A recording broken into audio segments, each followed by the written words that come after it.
Welcome back to the Deep Dive. Today we want you to visualize a map with us. Picture the continent of Africa, but in the late 19th century. Right around, say, 1890. Exactly. And if you look at a historical atlas from that time, it's just this patchwork quilt of European colors. You've got British pink stretching from Cairo to Cape Town. You got the French blue all over West Africa. German, Portuguese, Belgian territories, they are everywhere. The entire continent is being carved out. It's like a pie at a dinner table where the only guests are European empires. The scramble for Africa, it's one of the most aggressive, just incredibly rapid periods of colonization in all of human history.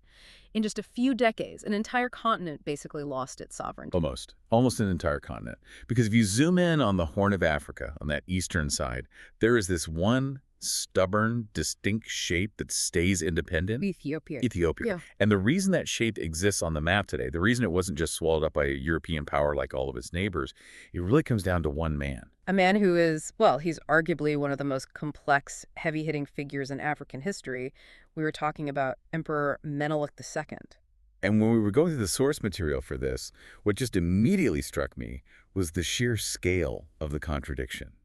This is not a simple story at all. No. Depending on which source you read, Menelik is either the architect of modern Ethiopia, this brilliant strategist who humiliated a European superpower, or he's a brutal conqueror who presided over, large-scale atrocities and famine. It's a massive duality to hold in your head. And our mission today is to try and unpack that. We're not here to pick a side, but to look at the historical records, the treaties, the letters, the accounts from his reign, which was roughly 1889 to 1913. We really need to understand how one man can be both an anti-colonial hero and, an imperialist in his own right. So let's rewind the clock. Before he was an emperor, before the great battles, he was just a boy. And his start in life was, well, it was anything but secure. That's right. He was born in 1844 in Shewa, which is a region in central Ethiopia.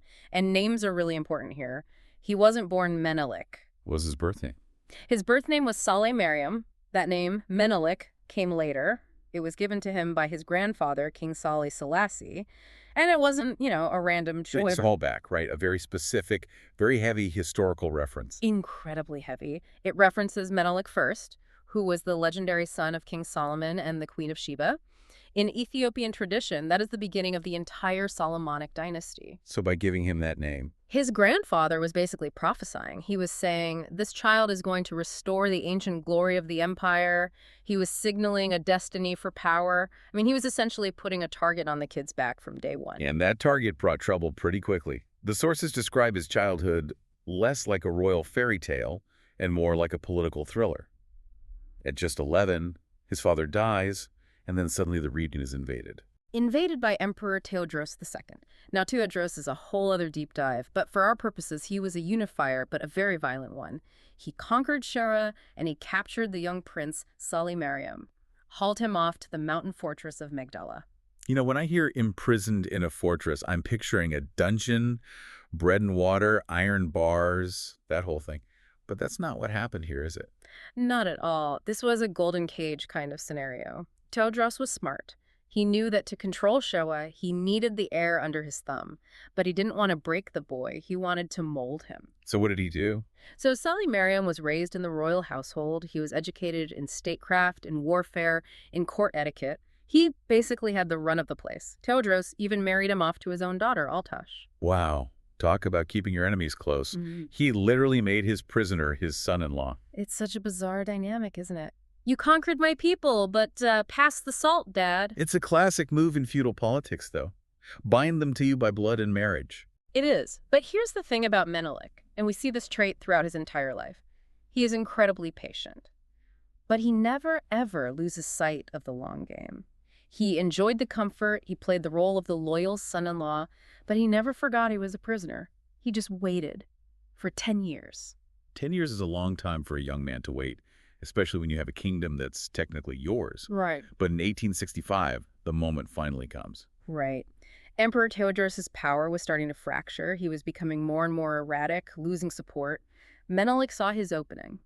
On the night of July 1st, 1865, with the help of a queen named Workitu of the Walla Oromo, who is an enemy of Tewodros. Exactly. With her help, he slipped out of Magdala. And this is the first really cold-blooded moment we see from him.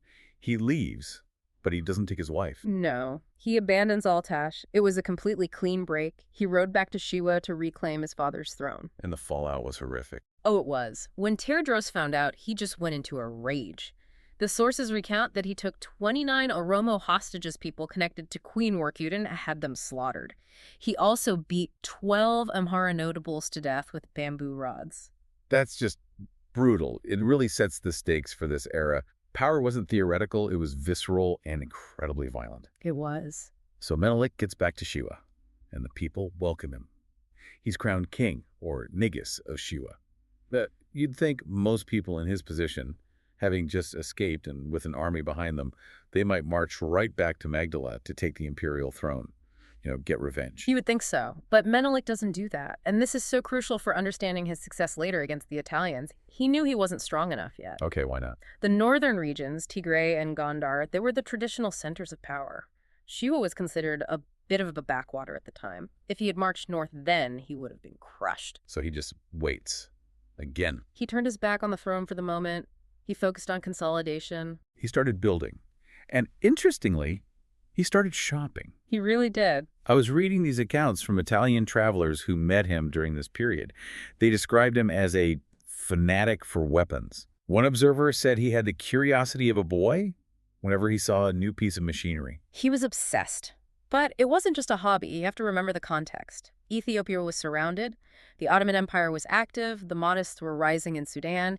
And the Europeans were circling. He could see the writing on the wall. Menelik realized earlier than almost anyone else that if he wanted to survive, tradition was not enough. He needed breech-loading rifles. He needed cannons. He needed the industrial capacity of violence. He recognized that the game had completely changed. Swords and shields weren't going to cut it anymore. Exactly. And this fascination with technology wasn't just, admiring the engineering. It was a survival strategy. He began courting Europeans, specifically the Italians initially, to get access to these arms markets. And this need for resources, for money to buy these guns, it tries us right into the most controversial chapter of his life. It does. To buy guns, you need gold, ivory, coffee, and slaves. And to get those things, you need land. This is the era of the Agar Makant. Right, the Agar Makant. It translates roughly to the cultivation of land. But, let's be honest, that's a euphemism. This was conquest. A huge expansion. From his base in Shewa, Menelik looked south, east, and west. He began a series of military campaigns to expand the borders of his kingdom. And to be clear, this is where the map of modern Ethiopia is literally drawn. That's correct. Without these campaigns, Ethiopia, as we know it geographically, would not exist. He tripled the size of the empire. He incorporated the Oromo lands, the Sidama, the Somali regions. But the methods... Well, the methods are why this is still such a heated debate today. Okay, let's dig into that. Because the experience of this expansion wasn't the same for everyone, was it? It wasn't some uniform welcome to the empire party. Not at all. It varied wildly. In some kingdoms, like Jimma or Leka in the west, the local rulers were pragmatic. They saw Menelik's army coming, an army that was increasingly well-armed, and they realized fighting was suicide. So they made a deal. They struck a deal. They submitted peacefully. And Menelik allowed them to keep their religion, their local administration, even their own armies, as long as they paid tribute and acknowledged his sovereignty. So in those cases, it was more of a feudal absorption. Yeah. Pay the boss, keep your house. Exactly. But in other areas, Arsi, the kingdom of Kaffa, allied to the resistance, was incredibly fierce. These were independent peoples who had no desire to be part of a Christian Highland empire. And Menelik's response to resistance was brutality. The sources here are very difficult to read. We're talking about massacres. We are. In Arsi, for example, the war dragged on for years. When the resistance was finally broken, the retribution was severe. We have credible accounts of mutilation, the severing of hands and breasts, as a way to terrorize the population into submission. And this is where that term Neftenya comes from, right? Yes. I heard that word used in modern political debates in Ethiopia. It's a really charged term. What does it actually mean historically? Literally, it means gun carrier or rifleman. You have to understand Menelik's constraint. He didn't have the money to pay a standing army to occupy these vast new territories, so he used a system where he gave his soldiers land in the conquered territories as payment. And the local people. The local farmers were turned into gabbers, or serfs. They were forced to work the land for these new armed settlers, the Neftenya. So it was essentially a settler colonial system, but an internal one. The soldiers from the north settle on the land, and the locals in the south work for them. It fits many of the definitions, yes. You had a cultural, linguistic, and religious imposition from the north onto the south. And this was all compounded by an absolute catastrophe that hit right in the middle of these wars. The Great Famine. The Great Famine. It started with the Rinderpest outbreak of 1888. This is something out of a disaster movie. It's cattle disease, right? It's a viral cattle disease. It was accidentally introduced to Africa by Italian cattle that were imported to Eritrea to feed their troops. It swept down the continent like a wildfire. In Ethiopia, it killed an estimated 90% of the cattle. 90%. I can't even wrap my head around that number. Just think about what that means. In an agrarian society, cattle aren't just food, they are the engine. They plow the fields, they're your savings account, they're your transport. When 90% of them die, the society just collapses. So how many people died? It's estimated that 1/3 of the entire Ethiopian population died between 1888 and 1892. A third? That's apocalyptic. It was. Menelik himself was reportedly eating beef from cattle that had died of the disease just to show solidarity, but there is little he could do. And the timing is so tragic because it coincided with his expansion. So for many people in the south, the arrival of Menelik's armies wasn't just a military defeat. It was the end of their world, combined with starvation and disease. That trauma is intergenerational. It hasn't just gone away. It really helps explain why his legacy is so split. For some, he's the glorious emperor. For others, he represents displacement and immense suffering. Absolutely. But here's the paradox. At the exact same time he is doing this internal conquering, he's the only one who seems to see the external threat clearly. He is playing this high-stakes poker game with Italy.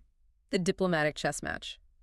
This brings us to the Treaty of Wuchale in 1889. Okay, set the scene for this. Menelik has just become emperor after his predecessor, Johannes IV, died in battle.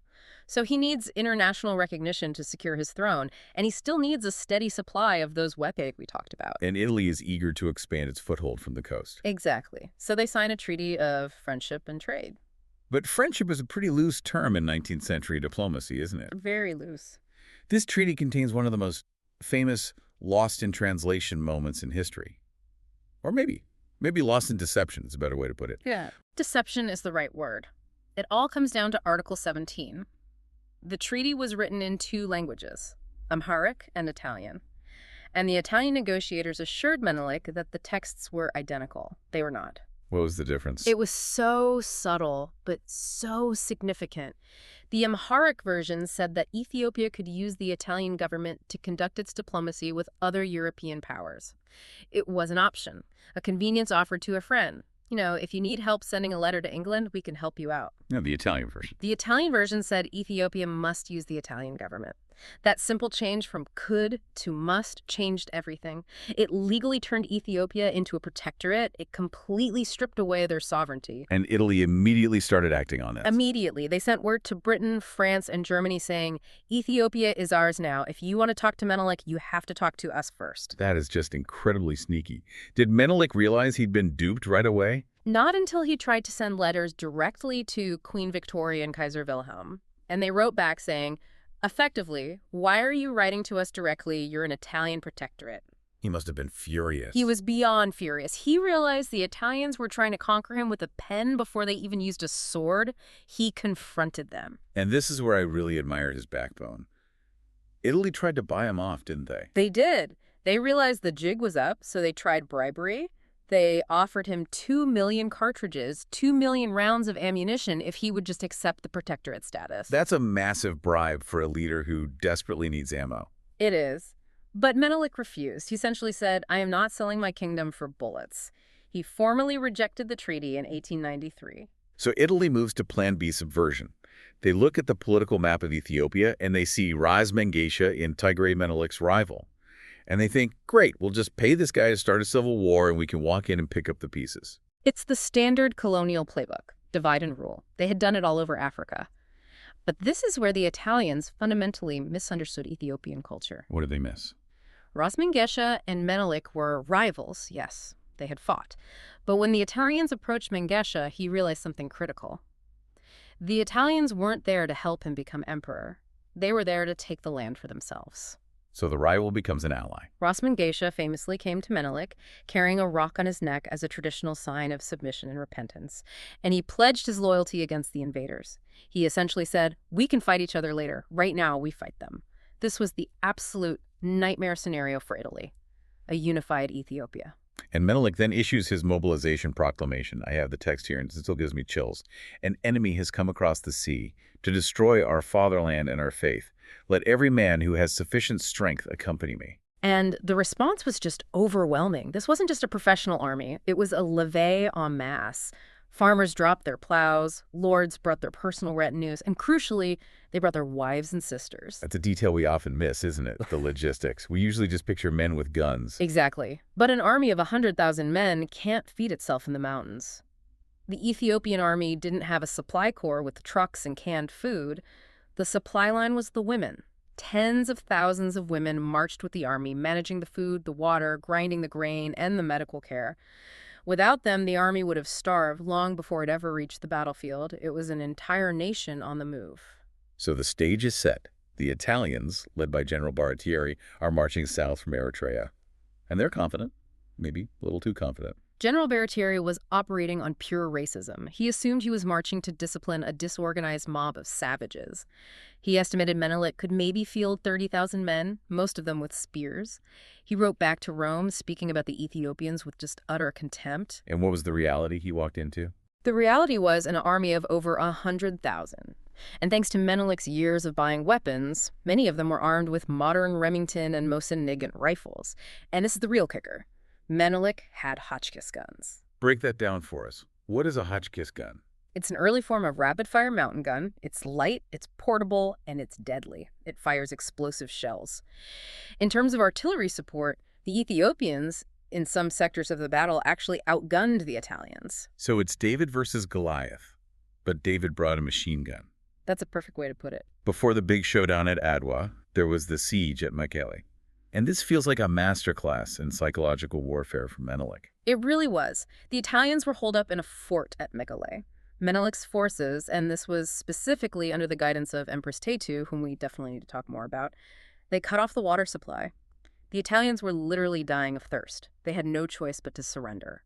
Now, standard procedure in colonial wars of that time, or any war, really, would be to take them prisoner or, kill them. Right. But Menelik let them go. He allowed them to march out of the fort with their rifles and return to the main Italian lines. He even gave them mules to carry their wounded. Why? That seems incredibly risky. You're just giving the enemy their soldiers back. It was a cold, brilliant calculation. The Italian government was telling its own soldiers that the Ethiopians were barbarians who would torture and kill them. By showing chivalry, by acting more civilized than the invaders, Menelik completely destroyed the Italian morale. The Italian soldiers were confused. They started questioning why they were even fighting these people who treated them with mercy. It sowed doubt in the ranks right before the decisive battle. So we get to March 1st, 1896, Adwa. The terrain here is rugged mountains, deep valleys. It's a nightmare for coordination. And the Italians had bad maps. Baratieri was under immense pressure from Rome to get a quick victory because there were elections coming up in Italy. So he ordered a night march, hoping to surprise the Ethiopians at dawn. But his columns got separated in the dark. They got completely lost in the ravines. So instead of hitting the Ethiopians as one solid fist, they just arrived one by one. Exactly. They were fed into the meat grinder piecemeal. The Ethiopian forces, who were positioned on the high ground, just swarmed them. Menelik, Empress Tewodros, and the key generals like Rasulula and Ras Makonnen directed these waves of attack. It wasn't just a skirmish, it was a slaughter. And the outcome was total. Complete and utter destruction of the colonial army. 2 Italian generals died, 1 was captured. Thousands of Italian soldiers were killed or taken prisoner. The rest just fled in panic back towards Eritrea. The news hits Rome, and the government collapses. It was a global shockwave. You have to understand the mindset of the 19th century. White supremacy wasn't just some fringe idea. It was the geopolitical assumption. The idea that an African army could defeat a European power in a pitched battle was, to the West, unthinkable. Adwa forced the entire world to redraw its mental maps. The New York Times ran headlines about it. It was breaking news everywhere. And this brings us to the big what if. Menelik has won. The Italians are running for their lives back to the coast. He has all the momentum. He could have pushed them into the sea and taken Eritrea back. But he stops. He halts the army. Why? He had them on the run. This is one of the most debated decisions in Ethiopian history.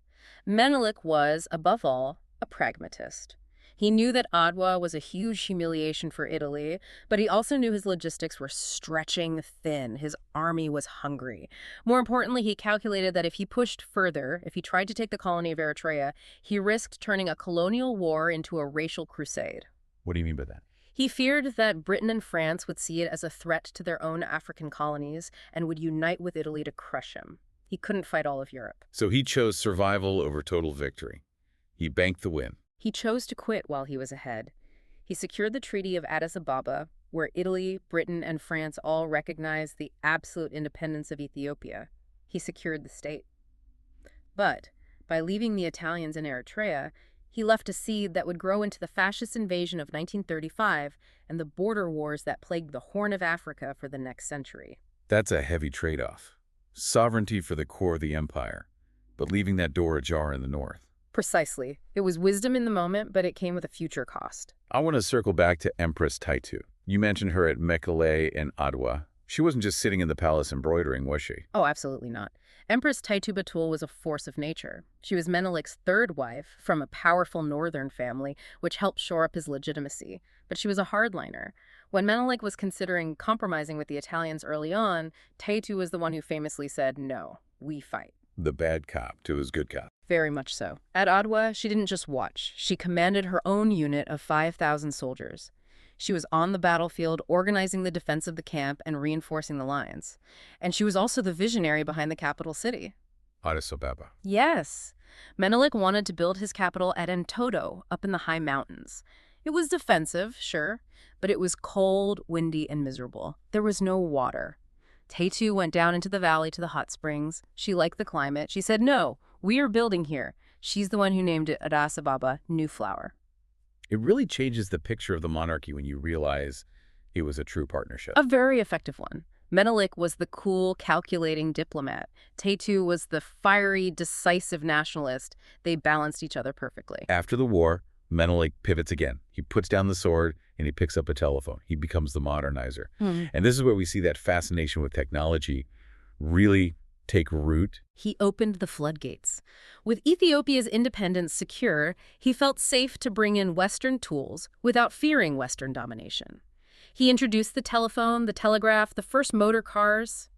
He established the first modern bank, the Bank of Abyssinia. And the railway. The railway was the game changer. It connected Addis Ababa to Djibouti to the sea.